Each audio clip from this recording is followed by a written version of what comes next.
দেশের প্রত্যেকটা মানুষ যারা রাষ্ট্র পরিচালনা করছেন, যারা এই দেশকে নেতৃত্ব দিচ্ছেন, তারা যদি ওমরের শাসনামলের সেই চিত্র থেকে, সেই দৃশ্য থেকে শিক্ষা নিয়ে এই রাষ্ট্র পরিচালনা করতে পারেন, তাহলে সেই পা হারানো সেই শ্রমিকের ইচ্ছা প্রতিফলিত হবে ইনশাআল্লাহ।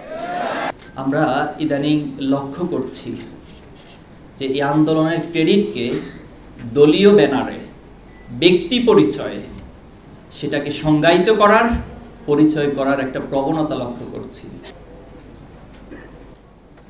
এই আন্দোলন সবার, এই আন্দোলন মূল স্পিরিট ঐক্যবদ্ধ চেতনা। আমি আপনাকে চ্যালেঞ্জ দিয়ে বলতে পারবো, আপনি শহীদ পরিবারের কাছে যান, আপনি আহত পঙ্গুত্ব বরণকারের কাছে যান, তাদেরকে জিজ্ঞেস করবেন যে আন্দোলন থেকে আপনারা কি চান। তাদের একটাই দাবি হবে যে আন্দোলন মাজলুমের পক্ষে, জালিমের বিরুদ্ধে ছিল, এজন্য অদূর ভবিষ্যতে বাংলাদেশে কোনো জুলুমের যেন নতুন কোনো সৃষ্টি না হয়। এই সমাজ থেকে, বাংলাদেশ থেকে দুর্নীতিকে নির্মূল করতে হবে। দুর্নীতি দমন কমিশনের চিত্র কি?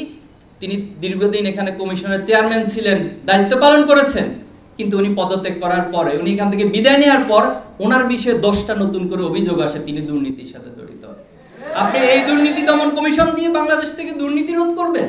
দেশের প্রত্যেকটা মানুষ যারা রাষ্ট্র পরিচালনা করছেন, যারা এই দেশকে নেতৃত্ব দিচ্ছেন, তারা যদি ওমরের শাসনামলের সেই চিত্র থেকে, সেই দৃশ্য থেকে শিক্ষা নিয়ে এই রাষ্ট্র পরিচালনা করতে পারেন, তাহলে সেই পা হারানো সেই শ্রমিকের ইচ্ছা প্রতিফলিত হবে ইনশাআল্লাহ।